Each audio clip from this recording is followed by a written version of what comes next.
Olá, querido povo de Deus, Santuário Nossa Senhora Aparecida do Montese. Aqui quem vos fala é o seminarista Luan. Eu estou aqui no Seminário São José de Teologia da Arquidiocese de Fortaleza. E hoje nós trataremos sobre o tema Igreja, Comunidade dos Cristãos. Ora, a primeira coisa para se tratar de igreja é que nós não estamos falando aqui de um templo físico, com paredes, com cobertura, mas aqui se trata de igreja relacionada a um povo de Deus, que somos nós, que sou eu, que é você, que está aí nos acompanhando. E para se entender esse povo de Deus, é preciso entender uma peça principal que dá alicerce para essa comunidade cristã, que é Jesus Cristo. A igreja não tem outra luz senão a luz de Cristo. Os padres da igreja, aqueles primeiros escritores do cristianismo que defenderam a fé, eles escreveram assim, que a igreja é como se fosse a lua, cuja luz é toda do reflexo do sol. Então a igreja recebe a luz do sol, que é Cristo. Cristo, o sol de justiça, que vem nos iluminar, que ilumina a vida, que ilumina o seu povo, que ilumina a sua comunidade. Então, para se entender a igreja, é preciso entender que ela está atrelada a Jesus Cristo. E outra figura muito importante é a figura do Espírito Santo. Então, o Espírito Santo é fonte e é doador de toda a santidade. Nós confessamos que ele doutou a igreja de santidade. Então, os mesmos padres da igreja, eles também escreveram que a igreja, segundo os padres, é o lugar onde floresce o Espírito de Deus. Ora, e o que quer dizer a palavra igreja? A palavra igreja, ela vem de um termo grego chamado eclésia, que quer dizer chamar fora, significando convocação. Então, igreja está relacionado à assembleia do povo em geral, que é proveniente de um caráter religioso. É um termo muito usado lá no Antigo Testamento, para a assembleia do povo eleito diante de Deus. Sobretudo para a assembleia do Sinai, onde Israel recebeu a lei e foi constituído por Deus para o seu povo santo. Chamamos de igreja a primeira comunidade dos cristãos, aqueles que seguiram Jesus Cristo e que eles autenticamente se reconheceram como descendentes dessa comunidade lá do Antigo Testamento, lá da Antiga Aliança. Então, na linguagem cristã, a palavra igreja, ela designa também a assembleia litúrgica, a comunidade local, a comunidade universal dos crentes. Então, aí, o santuário Nossa Senhora Aparecida do Montese, do qual você faz parte, essa porção do povo de Deus que se reúne para escutar a palavra, se alimentar da Eucaristia, é a igreja. Aqui na minha comunidade do Seminário São José de Teologia, esses rapazes que comigo moram em processo formativo, também constituem igreja, faz parte da igreja, também é povo de Deus. Então esses três significados são de fato inseparáveis. A igreja é o povo que Deus reúne no mundo inteiro. Então ela existe nas comunidades locais e também se realiza na Assembleia Litúrgica, sobretudo na Assembleia Eucarística.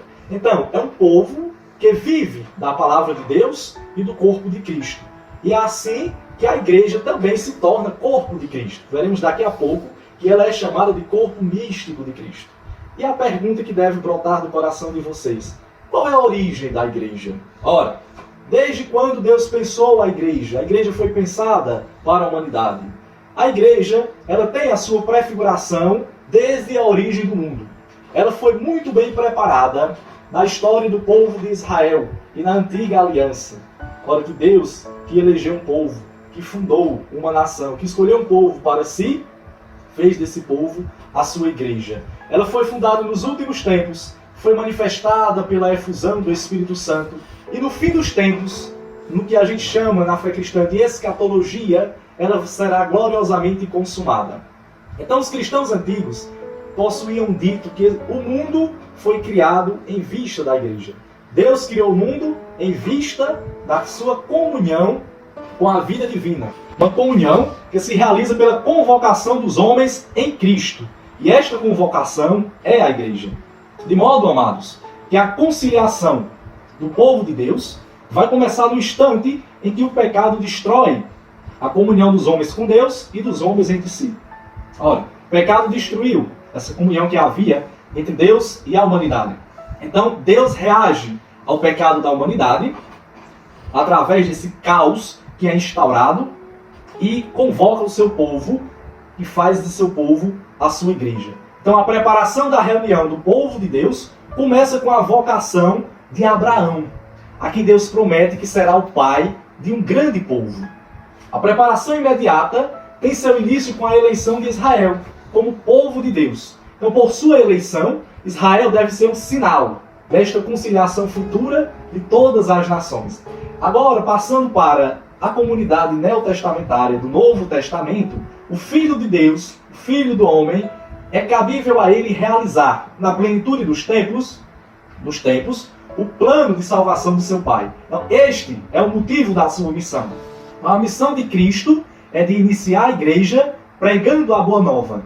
E a Boa Nova, esta boa notícia, que é o Evangelho, é o reino de Deus, que já está prometido nas Escrituras. Então nós podemos dizer, irmãos e irmãs, que a igreja é o reino de Cristo que misteriosamente já está presente em nosso meio. E este reino é manifestado aos homens na sua palavra, a palavra de Cristo, nas obras e na presença de Cristo. Então toda a vida de Jesus é uma manifestação desse reino de Deus.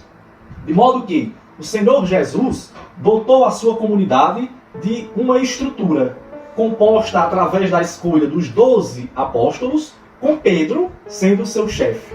Então, essa comunidade apostólica dos 12 homens que seguiram Jesus Cristo, ela está associada a uma representação das 12 tribos de Israel. Elas são as pedras de fundação da Nova Jerusalém. A igreja, o templo do povo de Deus, é chamado de Jerusalém Celeste.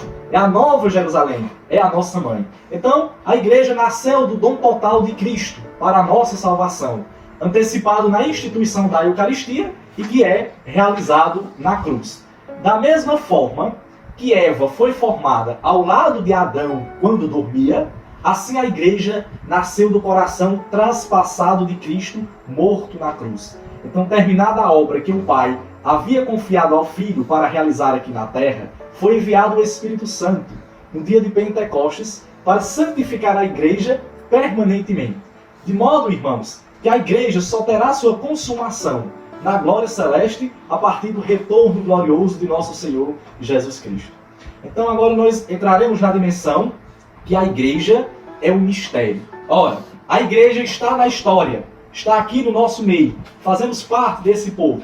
Mas ao mesmo tempo, ela é transcendente, ela está além da nossa realidade material. E é por isso que para crer na igreja, com toda plenitude, é preciso ter fé. Então, é somente com os olhos da fé que se pode enxergar a realidade visível, ao mesmo tempo também uma realidade espiritual, que é portadora da vida divina.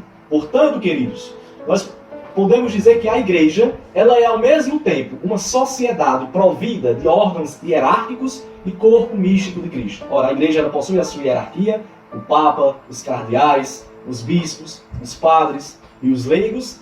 É uma sociedade hierárquica, organizada aqui na Terra, mas ao mesmo tempo ela é também chamada de corpo místico de Cristo. Então, é a assembleia visível que nós podemos ver, podemos participar, e também uma comunidade espiritual. É igreja terrestre e igreja enriquecida de bens celestes. Então, a igreja é no mundo presente o sacramento da salvação. Ela é o sinal e o instrumento da comunhão de Deus e dos homens. Então, recordando o nosso tema, igreja, comunidade de cristãos, podemos dizer também que a igreja é o povo de Deus. De modo que esse povo de Deus possui características próprias que distinguem todos os agrupamentos religiosos, étnicos, políticos e culturais. É o povo de Deus. Deus não é propriedade de nenhum povo, mas adquiriu para si um povo constituído por aqueles que outrora não eram povo. Então, lá na primeira carta de Pedro, capítulo 2, versículo 9, vai estar: raça eleita, sacerdócio real, nação santa.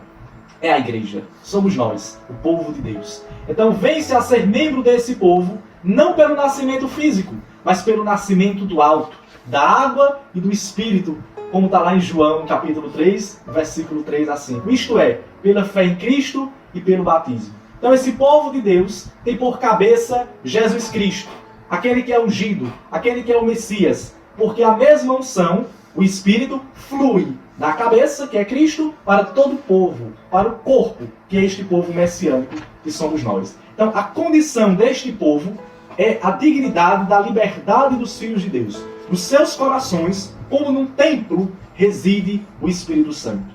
Esse povo, a igreja, é guiado por uma lei. Que lei é esta? É a lei do mandamento novo, de amar como o próprio Cristo nos amou. É a lei nova, brotada do Espírito Santo. E a igreja tem uma missão. A missão de ser sal da terra e luz do mundo.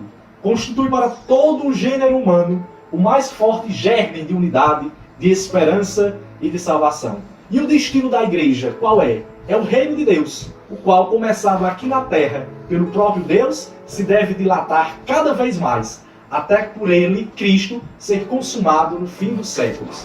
Jesus Cristo entregou-se a nós, morreu por amor, por mim e por você, a fim de nos resgatar de toda iniquidade, de todo pecado, e de purificar e constituir um povo de sua posse exclusiva. Ora, lá na primeira carta de Pedro, no capítulo 2, versículo 9, está escrito: Vós sois geração eleita, sacerdócio real, nação santa, povo adquirido. Somos nós, o povo adquirido, através do sangue de Cristo derramado na cruz. Então, entra-se, faz parte deste povo de Deus, através da fé e do batismo. Todos os homens, toda a comunidade humana é chamada para fazer parte do povo de Deus, para que em Cristo os homens constituam uma só família e um único povo. Então a igreja é o corpo de Cristo, pelo Espírito e pela sua ação nos sacramentos, sobretudo na Eucaristia.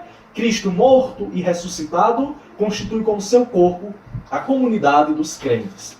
Então, na unidade deste corpo, existe a diversidade de membros e de funções. Mas a igreja só é possível porque todos nós, povo de Deus, possuímos carismas, possuímos funções, talentos diferentes, serviços diferentes. Isso que está a beleza da igreja. É isso a mola que constitui a engrenagem para que ela consiga funcionar bem e cumprir a sua missão aqui na Terra. Então, todos os membros estão unidos uns aos outros, particularmente aqueles que sofrem, aqueles que são perseguidos. Então, a igreja é este corpo, cuja cabeça é Cristo. Ela vive dele, vive de Cristo, vive nele e vive para ele.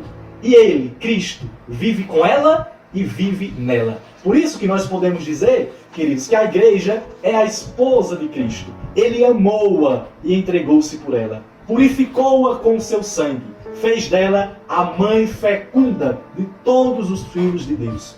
Podemos dizer também, queridos, que a igreja ela é templo do Espírito Santo. O Espírito Santo habita nesta igreja. Ela está toda cheia desse Espírito de Deus. Então o Espírito é como que a alma desse corpo místico. É o princípio da sua vida, da unidade na diversidade e da riqueza dos seus dons e carismas. Então a Igreja Universal aparece assim como um povo que vai buscar a sua unidade do Pai e do Filho e do Espírito Santo. Ora, tem também alguns atributos da Igreja que é preciso comentar aqui com vocês. Nós dizemos que a Igreja ela é uma, ela é santa, ela é católica e ela é apostólica. 4 atributos essenciais para compreendermos melhor a igreja, esse povo de Deus. E por que a igreja é una? Ela é una porque ela tem um só Senhor, professa uma só fé, nasce de um só batismo e forma um só corpo, vivificado por um só Espírito, em vista de uma única esperança, no termo da qual todas as divisões, todos os problemas serão superados. A igreja ela é santa, porque seu autor, Deus, é santo. Cristo, seu esposo, por ela se entregou para santificá-la e vivifica com seu espírito de santidade. Embora ela seja encerrada por pecadores em seu seio, sim, a igreja ela é feita de pecadores, mas ela é a sem pecado, feita de pecadores. Então, nos seus santos, brilha a sua santidade. E Maria, que é a toda santa, totalmente santa, dá luz e também ilumina essa igreja. Então a igreja ela é católica. O que quer dizer esta palavra católica? Ora, quer dizer que ela anuncia a totalidade da fé. Ela tem à sua disposição e administra a plenitude dos meios de salvação. Ela é enviada a todos os povos, a todos os homens, a todas as nações, a todos os tempos. E é por sua própria natureza missionária. É missão da igreja anunciar Jesus Cristo. Então a igreja também, queridos e queridas, ela é apostólica. Porque ela está edificada sobre os alicerces dos apóstolos, que são 12 apóstolos do Cordeiro. Ela é indestrutível, ela é infalivelmente mantida na verdade, porque ela é governada por Cristo e mantida por Pedro e também pelos outros apóstolos. Ela está presente nos seus sucessores, através do Papa e do Colégio de Bispos. Então essa única igreja de Cristo, da qual nós professamos no credo, que é una, santa, católica e apostólica, ela subsiste e é governada através de Pedro e dos seus sucessores, que estão em comunhão com Cristo, comunhão com os bispos, que estão espalhados por todo o mundo e evangelizando. É uma igreja que tem inúmeros elementos de santificação, mas marcada também por esta realidade de pecado. Mas a graça de Deus, a graça de Cristo é maior e é ela quem guia e quem fortifica este povo. Então nós encerramos por aqui o nosso tema de igreja, comunidade dos cristãos, e que Cristo sempre fortifique e fortaleça a nossa fé hoje e sempre. Espero ter ajudado e um abraço a todos vocês. Obrigado. Dai-nos a bênção, ó Mãe querida, Nossa Senhora Aparecida. Dai-nos a bênção, ó Mãe querida, Nossa Senhora.